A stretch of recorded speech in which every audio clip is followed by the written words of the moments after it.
이곳은 대한민국 서울특별시 평화로운 어느 날 적국에서 발사한 핵미사일이 수도 서울을 직격했습니다. 때는 핵전쟁 발발 3년 전 인류에게 돌이킬 수 없는 종말이 오고 있다는 사실을 실제로 대비한 건 두 부류뿐이었습니다. 하나는 가진 게 너무 많아 매사 불안한 초상류층이거나 아니면 내일 세상이 멸망할지도 모른다는 망상에 가진 모든 것을 올인한 현실 도피자였죠. 그리고 후자에 속한 오늘의 주인공 박규. 우선 전 재산을 처분해서 아포칼립스에서 살아남기 위한 지식과 정보들을 닥치는 대로 익히기 시작했습니다. 그리고 그렇게 알게 된 가장 중요한 첫 번째 미션은 은신처를 지을 지퍼를 어디로 정하는가였습니다. 부지 선정의 핵심 요건은 세 가지. 첫 번째로는 주변에 인적이 드물고 유사시에도 사람이 닿지 않으며 그럼에도 도시와 연결된 곳. 둘째, 위급 상황 발생 시 방어에 유리한 지형인 곳. 마지막으로 셋째는 가격이었습니다.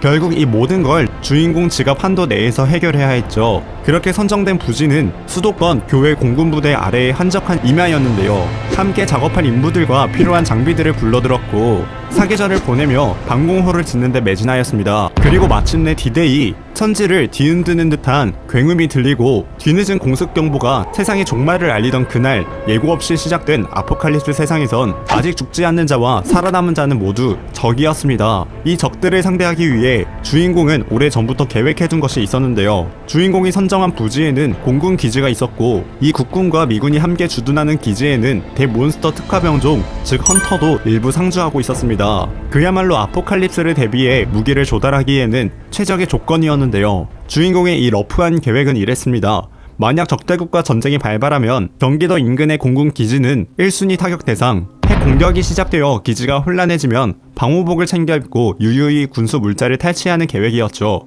그렇게 틈을 엿보던 때에 생각지도 못한 곳에서 거래 제안이 왔는데요. 거래 제안자의 이름은 김왕수, 방공호 건설을 맡긴 건설업체 직원으로 중국 본토 조폭 출신의 조선족이었습니다. 현재는 음지 생활을 청산하고 돈을 벌기 위해 한국에 와 막노동을 하고 있었던 것이죠. 그런 김왕수가 주인공 박규에게 소총 3정과 7mm 탄환 300발을 판매한 것이었습니다. 그렇게 시간이 흘러 세상의 종말이 찾아왔을 때 자국으로 돌아가기 전까지 당장 생존하기 위한 쉘터와 무기가 필요했던 김왕수가 현재 주인공의 방공호를 찾아온 것이었습니다. 그리고 이제 적이 된 김왕수가 혼자서 왔다는 것은 아직 혼자일 때 처리해야 한다고 생각한 주인공 박규는 김왕수를 마주하게 됩니다. 그렇게 단 1분 만에 엄청난 움직임으로 김왕수의 목을 쳐버리는 주인공이었는데요. 그렇게 며칠 후 방사선 외출기에 외출 가능한 수치가 뜨자마자 공군 기지로 향했습니다. 그리고 그곳엔 주인공의 계획처럼 완벽한 군용시설과 일개 용병단을 꾸리고도 남을 양의 무기가 남아있었죠. 한편 주인공 박규는 의문의 영상을 보며 인형을 만들고 있었는데요. 사실 지금 주인공이 보고 있는 영상은 전쟁 전의 영상물이 아니었습니다. 영상의 출처는 바로 멸망주의자들의 인터넷 커뮤니티 비바 아포칼립스에서 나온 것이며 세계적인 사업가 멜론 마스크가 개발한 위성 광역 통신망 갤럭시 링크의 지원 덕분에 현재는 핵 미사일이 떨어지는 아포칼립스 세상에서도 인터넷을 할 수 있었습니다. 이런 신통한 기술의 발전으로 살아남은 사람들은 넷상의 공간에서 서로의 존재를 확인하고 교류하며 위안받았는데요. 그렇게 전쟁이 시작된 지 정확히 1년, 핵 미사일이나 공습은 더 이상 없었지만 몬스터의 마수가 전역에 뻗치고 있었습니다. 정부는 통제력을 완전히 상실했고 일상의 복구는 아득히 멀어 보였죠. 커뮤니티에는 최근 피난민에 대한 글이 부쩍 늘었고 그와 동시에 장기간 미접속 회원이 하나둘 생겨났습니다. 낯선 이에 대한 경계심은 증오와 공포로 바뀌게 되었죠. 사실 현재까지의 상황을 보면 과민 반응은 아니었습니다. 사실 얼마 전부터 커뮤니티 내에서 인간 사냥꾼이라 불리는 유저 디펜더, 전쟁이 시작된 이후 인간 사냥꾼은 주기적으로 살인 인증글을 올렸습니다. 단 재미로 죽이는 것만은 아니었습니다. 이유는 단 하나, 자신의 영역에 침입하지 말라는 경고였죠. 하지만 디펜더 유저의 글을 하나하나 찾아보니 점차 살인 중독의 면모를 보이는 듯 했는데요. 이런 정신나간 인증글들을 실시간으로 봤다면 당연히 방어적이고 공격적으로 변할 수밖에 없었던 것이었습니다. 그리고 그때 박규가 가장 좋아하던 유저이자 언제나 자식들을 위해 장난감을 만드는 영상을 올리던 익명 337의 미접속 알림이 떴습니다. 그리고 이 사건은 며칠 후 실마리가 풀리게 되는데 주인공의 방공호로 다가오는 홍부장과 방공호 건설때 참여했던 직원들, 현재는 약탈자 무리가 되어 옛 고객을 다시 방문한 것이었는데요. 그렇게 박규는 다시 무기를 들게 되었고 방공호의 정확한 위치를 아는 옛 직원들이 실내까지 들어오게 되었습니다. 그곳에서 담배를 찾았지만 이는 함정이었죠. 단숨에 실내 깊숙한 곳까지 들어온 이들을 제압하더니 밖에 있던 문을 닫아버렸죠. 그리고 박규는 옛 직원들이 모르는 길로 향하게 됩니다. 사실 홍 부장 일행이 방공호를 완공하고 박규는 그들에게 배운 지식으로 방공호를 증축했던 것이었습니다. 그들은 이 사실을 꿈에도 모른 채 죽음으로 한 발짝씩 다가올 뿐이었는데요. 그렇게 뒤에서 기습하며 하나 둘 일행들을 처리해 나갔고 마지막으로 남은 홍 부장을 시켜 시체들을 트럭에 옮기게 했습니다. 그리고 그 순간 죽은 일행의 주머니에서 박규가 가장 좋아했던 유저 익명 337의 회원이 만든 인형을 발견하게 됩니다. 홍 부장을 제압하더니 이 인형 주인을 어떻게 했냐고 묻게 되는데요. 홍 부장의 말로는 집을 설기 위해 한 집을 찾아갔는데 이미 이 유저가 죽어 있었다고 합니다. 그리고 그곳에 박규와 함께 찾아가게 되는데요. 거리는 의외로 가까웠고 트럭을 타고 30분 거리였죠. 그렇게 익명 337의 영상에 나오던 그 장소에 도착하게 되며 현장을 마주한 순간 이 모든 것이 인간 사냥꾼 디펜더 유저의 짓이라는 걸 직감하게 되죠. 한편 주인공이 거주하고 있는 영역은 최고의 명당 중 하나였는데요. 약탈자나 유랑민도 올 이유가 없을 만큼 황량한 땅인데다가 주변에 방사능 변이가 일어난 뮤테이션 들개 무리가 자리잡아 잠재적 방문객들도 얼씬도 못하게 만들었죠. 가장 가까운 도심지에는 방사능 좀비떼가 출몰한다는 소문도 있었지만 그곳에 생존한 누군가가 저격용 라이플로 처리해주고 있는 상황이었습니다. 그렇게 주인공 박규는 주변의 위험 요소를 파악하기로 합니다. 이곳은 몇 안 되는 박규의 이웃 미친 저격수의 영역이었는데요. 서로 터치 없이 잘 지내던 이웃을 만나러 온 것은 드론 카메라에 찍힌 그녀의 정체 때문이었습니다. 머리색과 착장, 무장 상태는 주한 미군 출신임을 말해주고 있었습니다. 그렇게 저격수가 잠드는 시간에 건물에 접근하였고 예상대로 잠들어 있는 상대를 마주할 수 있었지만 이는 함정이었습니다. 하지만 엄청난 스피드와 기술로 여군을 제압해내는데 성공했죠. 그리고 바로 그때 옆에서 인기척이 들려 총구를 돌리는 주인공. 자세히 보니 그의 정체는 이 여군의 딸이었습니다. 그렇게 박규는 자신의 땅에 넘어오지 말라는 경고를 하게 됩니다. 그러자 갑자기 여군은 박규에게 약을 요구하는데요. 사실 이 여군에겐 깊어 보이는 상처가 있었습니다. 박규는 이들에게 항생제와 소염제를 주게 되지만 이 여군이 원하는 진짜 약은 바로 마약이었죠. 마약을 통해 거짓 위안이라도 기대고 싶은 심정이었던 것이었습니다. 그렇게 그날부터 접선 장소를 통해 이 모녀에게 탈지 분유와 진통제를 나눠주는 주인공이었습니다. 그리고 이 모녀는 보스 부호를 통해 다시 한번 만나게 되었고 저격수의 딸을 따라 빌딩을 들어간 빌딩에서 생각지 못한 풍경을 맞닥뜨렸는데요.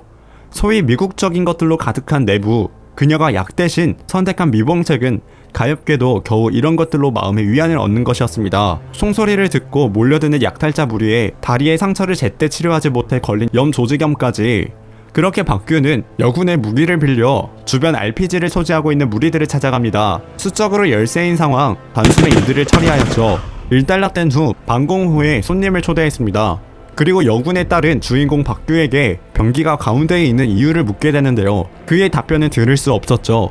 그렇게 모녀가 돌아가고 시간이 흘러 멸망 이후 두 번째 크리스마스 이브, 커뮤니티에선 던지게임 개발자가 무료로 만든 크리스마스 트리 꾸미기가 유행이었습니다. 아직 비인기 유저인 박규의 트리엔 텅 비어있었지만 네임드 유저들의 트리는 벌써 각종 코멘트들로 가득 찼습니다. 그중 디펜더 유저의 트리는 살인 얘기뿐이었는데요. 주인공은 여군 레베카에게 노트북을 빌려주며 커뮤니티를 통해 여러 사람들과 소통할 수 있게 해주었고 이 사건을 계기로 사이는 더욱 가까워지며 모녀와 연락을 주고받는 사이가 됐습니다. 이름은 박규라고 말해도 계속 큐로 알아듣는 바람에 비바 닉네임인 스켈톤을 이름 대신 말해주었죠. 그리고 바로 그때 누군가가 주인공의 트리에 장식을 달았는데요. 그의 닉네임은 바로 존 레논. 누군가가 주인공과 망령이 되어버린 사내의 이름 존 레논을 연관짓고 있었던 것인데요. 그리고 박규는 존 레논을 아주 잘 알고 있었습니다. 사실 과거 멸망주의자들의 인터넷 커뮤니티 비바 아포칼립스는 전용 위성 서버로 작동하며 멸망에 관한 거라면 탈법적인 정보도 상관없었는데요. 세계 각지에서 익명의 유저가 참여하는 세계 최대 규모의 아포칼립스 정보 포럼이라는 말에 가입했지만 초기엔 이용료 치곤 그 값어치를 하지 못했습니다. 멸망 이후의 세계를 혼자 대비하고 준비하기 위해 가입했지만 막상 괜찮은 정보는 없었던 것이죠. 하지만 바로 그때 존 레논이라는 닉네임의 유저가 더미 방공호의 중요성과 활용법에 관하여 게시물을 작성했던 것이고 다른 정보글도 수준 높았으며 생존 철학은 박규와 비슷했지만 발상이 훨씬 앞서 있었습니다. 스타의 등장으로 커뮤니티는 뜨거워졌고 모든 분야에서 이상할 만큼 뛰어난 식견, 그렇게 당연히 그의 정체에 대한 여러 추측이 생겨났습니다. 그 추측에 그는 커뮤니티 방식으로 답했는데요. 그리고 그의 정체는 바로 헌터였습니다. 십수년 전 세계 각지에서는 균열이라고 불리는 이상현상이 발생했고, 얼마 지나지 않아 균열에서는 2개의 생물 몬스터들을 분출했는데요. 각국 정부는 이를 막기 위해 병과를 신설하는데 이들이 바로 헌터였습니다. 몬스터 사냥의 프로들이었죠. 최고 등급 헌터의 신원은 국가 기밀로 보호될 정도로 엄청난 전문성과 자격을 요구하는 엘리트 군인이었고, 존 레논의 헌터 자격증에 기재된 라이선스를 보니 그 등급까진 아니었음을 알게 됩니다. 전문가를 방불케 하는 방대한 지식, 드라마에서나 보던 헌터 라이센스의 인증, 당연하게도 존 레논은 커뮤니티 최고의 인기인이 됩니다. 하지만 시선을 끄는 곳엔 언제나 구설수가 따르는 법, 존 레논이 독보적인 인기와 영향력을 지니자 그를 시기하는 사람들이 하나 둘 생겼습니다. 그들은 저마다 진인 무기를 들고 존 레논의 글마다 공격을 감행했는데요. 그 수준이 하나같이 가짜않게 그지없어서 그의 명성에는 흠집도 내지 못할 수준이라고 생각했지만, 이 악플들에 존 레논이 반응한 것이었습니다. 커뮤니티의 반응은 오히려 냉담해졌고, 게다가 얼굴을 까면서 존 레논의 헌터 등급이 최하위인 D랭크라는 것까지 밝혀졌는데요. 하지만 거기서 그치지 않고 존 레논은 정면 돌파를 시도하는데, 그것은 바로 정모 개체. 아포칼립스 세상에 오기 600일 전 존 레논이 개최한 정모에 닉네임 스켈톤인 주인공을 포함해 모인 것은 총 10명. 존 레논의 정보는 정보에 밝은 사람이라면 헌터가 아니라도 알만한 수준이었고, 그것도 반년 정도 느리다는 것을 깨닫게 되죠. 그리고 존 레논과 주인공은 대면을 하게 되며 방공호 건설은 잘 돼가고 있는지 묻는 존 레논이었는데요. 사실 박규는 연료 탱크 건설을 맡길 업체를 찾기가 어려워 난항을 겪고 있는 상황이었습니다. 하지만 바로 그 순간 기대도 안 했던 존 레논이 자신의 인맥을 통해 박규의 난항을 해결해준 것이었으며, 그의 도움 덕분에 박규의 방공호는 한 단계 업그레이드 할 수 있었죠. 이후에도 존 레논이 주최하는 정모는 계속 이어졌고, 마지막으로 참가한 정모에는 무려 80명이 넘게 모였는데요. 사람은 점점 느는데 쓸데없는 말들밖에 없음을 느끼고 다음부터 나오지 말아야겠다는 생각을 하며 더 이상 정모에 참석하지 않았습니다. 이후 존 레논은 승승장구했습니다. 여러 방송에서 비바 아포칼립스의 대표 회원이자 멸망 전문가로 소개되며 입지를 다졌고, 점차 강연도 다니며 멸망파리로 얻은 유명세를 바탕으로 부유층의 멸망 준비를 컨설팅하는 사업을 시작하게 됩니다. 하지만 어느 순간 존 레논은 나락으로 가버렸는데요. 여태껏 자신이 올린 정보글이 어느 한 유럽 게시판 정보를 그대로 복붙한 것이 들통나버린 것이었습니다. 그렇게 이전에 가소로운 악플들과는 차원이 다른 방구석 탐정단 사이버 수사대의 철저한 검증과 뒷조사로 존 레논의 버블은 불시에 터져버렸습니다. 존 레논은 수많은 의혹과 비난에 일일이 항변하는 대신에 비바 아포칼립스 커뮤니티의 역사에 길이 남을 짧고 굵은 댓글을 남기게 되는데요. 그것은 바로 느그마였습니다. 그렇게 비박 아포칼립스의 네임드 존 레논은 끝이 났던 것이었습니다. 그리고 현재 누군가가 존 레논과 자신을 연관짓듯이 주인공의 트리에 기록을 남긴 것이었는데요. 그렇게 이 의문점을 남겨두고 박규는 방공호를 두고 어디론가 떠납니다. 서울로 향하는 동안 별일은 없었지만 파괴된 도시의 모습에서 복잡하고 상반된 감정을 느꼈다고 하는데요. 사라진 풍경에 대한 향수와 발밑이 젖어드는 우울감, 그리고 잘 살아남았다는 안도감과 보상감이었죠. 그리고 주인공은 대한민국 국가위난 극복위원회로 향하게 됩니다. 그리고 그곳에서 위상훈 국장을 찾는데요. 현재 재난 구조 책임자이자 주인공과 함께 사관학교를 다녔던 인물이었습니다. 대한민국 국가위난 극복위원회 약칭 국위원, 국가의 운영과 복구를 전담하는 이 기관은 현재 대한민국의 군사, 행정의 중심으로 과거 헌터 사관학교 출신의 인물들이 중책을 맡고 있었습니다. 그렇게 박규는 데스크 직원에게 자신이 국장급 인맥이 있단 걸 확인하게 하고 그 틈에 내부로 잔입할 생각이었던 것입니다. 하지만 그때 국회의원 직원을 마주하게 되고 최근 전선의 병력이 필요하다며 박규에게 전선에 가달라고 부탁하지만 이미 제대한 몸이라며 거절하는데요. 현재 전선은 전쟁의 특성상 병력의 양보다 질이 중요해져서 전처럼 아무나 뽑아가는 대신 건장하고 싹수 있어 보이는 사람 위주로 입대를 권유한다고 하죠.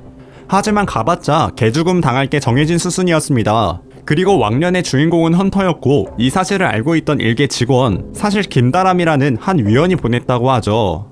사실 김다람은 왕년 주인공이 헌터로 활동했던 시기 팀장인 박규가 리드하던 팀의 팀원이었죠. 그렇게 김다람이 현재는 국위원 소속 직원이 되었던 것입니다. 그리고 박규의 실력을 누구보다 잘 알고 있던 주인공에게 몬스터 토벌을 도와달라고 하는데요. 사실 이들이 전선에서 몬스터 토벌을 부탁하는 이유는 파풍 그룹의 제풍호 회장이 자기 회사 직원들까지 동원해서 몬스터를 잡겠다고 나섰지만 그들만으론 역부족이라 구기현에게 군 병력 지원을 요청한 것이었습니다.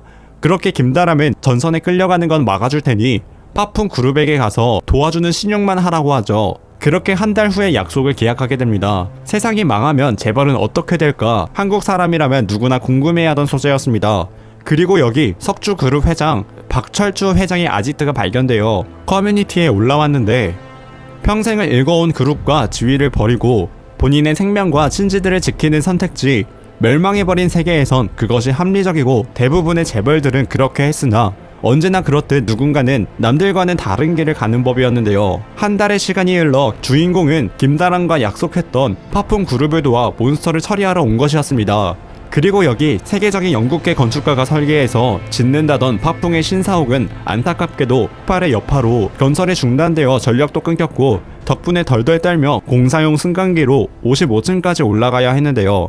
이러한 건물 최상층에서 면접이 진행되었고 행여라도 귀찮은 곳으로 끌려갈까봐 자신의 정체를 숨기게 됩니다. 그리고 여기서 한 여성을 마주하게 됩니다. 박규가 헌터라는 말에 다가온 것이었는데요. 앞으로 주인공이 배치될 파풍의 공장 단지에 좀비 떼가 있는데 그곳에 남아있는 자신의 아버지를 구해달라는 부탁을 하게 된 것입니다. 그리고 이번 토벌 작전에서 작전 고문을 맡게 된 현직 국회의원 겸 전직 헌터 박상민, 잘생긴 얼굴에 확신에 찬 어조로 좀비의 활동 수명과 그에 맞춘 전략을 브리핑했고 제법 그것들은 설득력 있어 보였죠. 하지만 주인공의 생각은 완전히 달랐는데요.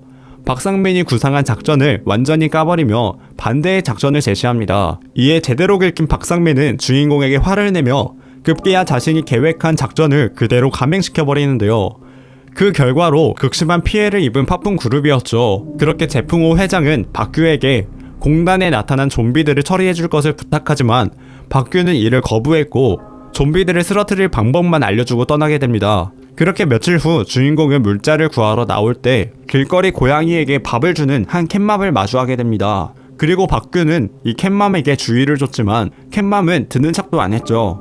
사실 중국 정부가 건재했을 무렵 대한민국은 이웃나라 중국에서 분출하는 몬스터를 막기 위해 헌터 부대를 파견했습니다. 몬스터 출몰의 원인은 바로 게이트. 세계에서 최초로 게이트가 발생한 인도가 무너지고 곧 주변국들까지 속수무책으로 초토화되었으니 인도, 동남아시아, 중국을 넘어 다음 차례는 대한민국이었습니다. 이때 중국으로 파견됐던 박규는 우연히 과성장 중인 시궁쥐 한 마리를 포획했는데 균열 주변 모든 생명체들이 궤 변이 현상, 뮤테이션 현상을 발견하게 됩니다. 그래서 현재 이 캣맘에게 주의를 주었던 것이죠. 그렇게 주인공은 방공 후에 돌아왔을 때 구기현 김다람으로부터 연락이 오게 되며 주인공에게 한 가지를 부탁하게 되는데요. 박규가 머무는 공군기지 근처에 군인 아파트 단지가 있는데 그곳에서 뮤테이션 출몰이 이루어지고 있었던 것이었습니다. 그리고 그 뮤테이션으로 변이한 길고양이 몇 마리가 그 아파트 주민들을 공격했던 것이고 이 뮤테이션 사냥을 위해 연락한 것이며 이를 위해 프리랜서 헌터인 백승현까지 붙여주게 됩니다. 그리고 백승현은 주인공이 전설의 13기 출신 박규의 실력을 알고 있었는데요. 그리고 오늘도 어김없이 변이된 사실도 모른 채 고양이를 찾는 캣맘이 나타났죠. 마침 박규와 백승현이 작전을 감행하였습니다. 하지만 역시 캣맘이 이들을 막아내려 했는데요. 그때 백승현은 캣맘이 있는 와중에 폭탄을 그대로 던져버린 것이었습니다. 사실 이전에 백승현은 홀로 뮤테이션으로 변이되기 전에 고양이들을 처리하기 위해 고양이들을 한 자리에 모았었지만 캣맘의 방해로 계획은 무산되었던 것이고 이번엔 실수하지 않고자 그대로 캣맘까지 없애버린 것이었죠. 그렇게 작전은 성공하게 됩니다. 다시 시간이 흘러 방공호에서 박규의 유일한 유익거리 비바 아포칼립스를 즐기고 있는 주인공. 초창기 정보 포럼의 성질은 줄어들었지만 결국 예고 없이 들이닥친 아포칼립스 사태에서 살아남은 진짜 멸망주의자들의 공간이 됐고 그렇게 외부와는 단절된 세상에서 서로의 일상을 공유하며 위안받는 양질의 커뮤니티가 되었죠. 그리고 그 중에 한 유저는 현재 파주 쪽에서 지진 같은 일이 일어나고 있다고 합니다. 파주는 국내에서 최초로 균열이 발생한 지역, 국소적인 지진이 느껴졌다면 그것은 아주 높은 확률로 초대형종의 출현을 시사했습니다. 초대형종의 파괴력은 자연재해와 같아서 물리적으로는 막을 길이 없었는데요. 하지만 다행히 지구의 환경에 취약해서 균열을 뚫고 나온 순간부터 서서히 소멸하기 시작한다고 하죠. 그리고 그 초대 영종의 예상 이동 루트를 파악하기 위해 국위원으로 향하게 됩니다. 예상한 것과 같이 국위원은 초대 영종 출현 예고로 인해 난장판이었는데요. 국위원회에서 밝힌 내용으로는 파주에 등장할 괴수는 크라켄 타입, 이 괴수가 위험한 것은 바로 살인 광선 때문이었는데요. 광선의 직선 경로에 있으면 엄폐물을 투과하여 사각도 없이 생명체만을 문자 그대로 증발시킨다는 점이었죠.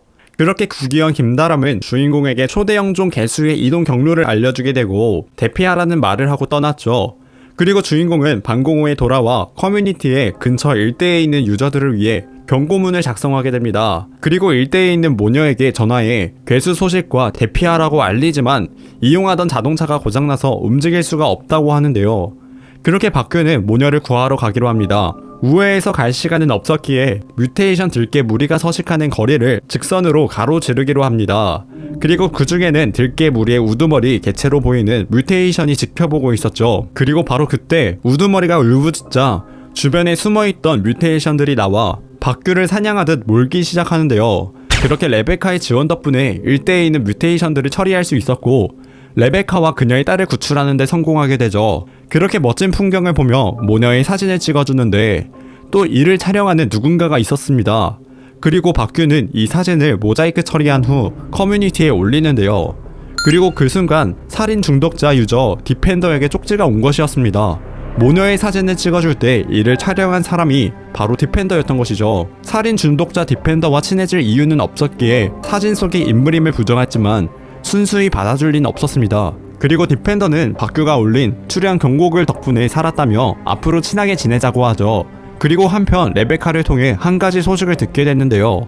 그건 바로 다수의 사람들이 주인공의 방공호 부근으로 가는 중이라는 소식이었습니다. 지금쯤 불청객들이 몰려오는 것은 어쩌면 당연했는데요. 지난번에 마주했던 들개들을 대부분 처리해내며 피난민 행렬이 주인공의 은신처 쪽으로 오게 된 것이었습니다. 하지만 진짜 문제는 피난민들이 털을 잡은 곳이 하필이면 발전기의 환기 배출구 바로 옆이었던 것이었습니다. 주인공의 방공호를 유지시켜주는 심장 디젤 발전기, 지하 한 층을 가득 메우는 무식한 크기와 그에 걸맞는 어마어마한 발전량을 자랑하지만 그만큼 많은 매연을 내뿜었습니다. 발전기를 틀어 매연이 나오면 피난민들에게 방공호 위치를 발각당할 수 있는 상황이었죠. 그렇다고 발전기를 끄면 여름의 날씨에 냉동고의 식량이 녹아서 상할 테고 박규의 현명한 미래 계획도 끝나는 것이었습니다. 그렇게 대화로 이를 해결해보기로 합니다. 하지만 이는 실패하게 되며 박규는 방공호로 돌아올 수밖에 없었는데요. 발전기는 틀지 못했고 더위 속에서 이 상황을 해결하고자 고민하게 됩니다. 다음날 박규는 비바 아포칼립스에 흔치 않은 정상인 유저이자 친구를 만납니다. 얼마 전 근처 야산에서 신기한 걸 발견했다고 해서 박규가 찾아온 것이었는데요. 그리고 바로 그것은 캡슐 몬스터들의 알이었습니다. 이를 본 커뮤니티 유저들은 논두렁에 있는 마시멜로라고 생각했지만 이것은 몬스터의 알이었는데요. 그리고 박규는 이 게시물을 보자마자 피난민들이 떠날 수밖에 없는 이유를 생각해낸 것이었습니다. 그건 바로 이 몬스터 알을 피난민이 있는 곳 근처에 두면 피난민이 알아서 자리를 뜰 것이라 생각했던 것이죠. 사실 이 몬스터 알은 그 어떤 헌터라도 함부로 대할 수 없었는데요. 이 몬스터 알은 굉장히 위험한 물건이었고 다루기도 어려웠기 때문이었습니다. 그렇게 방공호에 돌아오는 길, 방공호와 조금 떨어진 가까운 국도에 캡슐을 내려놓고 돌아오게 됩니다. 그리고 얼마 후 이를 확인한 도로통제본부에선 근처에 있는 모든 피난민들에게 철수 명령을 내리게 되죠. 그렇게 몬스터의 알 덕분에 박규의 영역은 평화를 되찾게 됩니다. 그로부터 한 달 후 박규는 누구보다 여유로운 시간을 보내고 있던 때 국위원 국장 이상훈의 사망 소식을 듣게 됩니다. 그렇게 주인공은 국위원 건물 이상훈의 빈소에 찾아갔고 인사를 마치며 앉아있던 때 한 남자를 마주하게 됩니다. 그리고 이 남자는 데스크 직원에게 이상훈 국장의 후배인 헌터 18기라고 소개하는데요. 그러더니 데스크 직원에게 약을 받아보려 했지만 결국 받을 수는 없었습니다. 하지만 이때 박규의 도움으로 이 남자는 몇 가지의 약을 받아낼 수 있었죠. 그렇게 둘은 잠깐의 만남을 끝으로 각자의 길을 가게 되며 이 남자는 차에서 기다리고 있던 여자에게 주인공인 스켈톤을 진짜로 만났다며 소리치지만 바로 그 순간 스켈톤 박규가 나타나며 총을 겨냥했죠. 사실 이 남자는 살인 중독자 디펜더 체격과 여태껏 기억해두었던 몇 가지의 특성으로 방금 전 건물에서 이 남자가 디펜더임을 확신할 수 있었던 것이고 계속 주시하고 있었던 상황이었죠. 그렇게 둘은 몸싸움을 벌이게 됩니다. 그렇게 이 남자는 꼬리를 내리게 되며 정체를 밝히게 되는데요. 사실 커뮤니티 속 디펜더는 바로 여동생이었습니다. 디펜더는 2인조였던 것이었죠. 그렇게 이들의 만남은 끝이 났고 며칠 후 디펜더는 박규에게 총알 여분이 있다면 물자를 교환해달라고 제안을 하며 쪽지를 보냈는데요. 박규가 올리는 게시글마다 추천 누르고 광클에서 조회수를 올려주는 것을 제안하며 만남은 성사됩니다. 사실 디펜더가 총알을 요청한 이유는 디펜더가 거주하는 곳 근처에 아이들을 인질로 쓰며 성착취를 취미로 하는 무리들을 없애기 위함이었는데요. 그리고 박규도 이 무리들을 소탕하는데 동참하게 됩니다. 다음 내용이 궁금하시다면 아포칼립스의 집을 숨김 22화를 참고하시기 바랍니다. 이 중에는 생략된 스토리가 많으니 1화부터 천천히 즐기시면 좋겠다라는 말씀을 남기고 이번 영상 마치도록 하겠습니다. 좋아요와 구독은 제게 큰 힘이 됩니다. 감사합니다.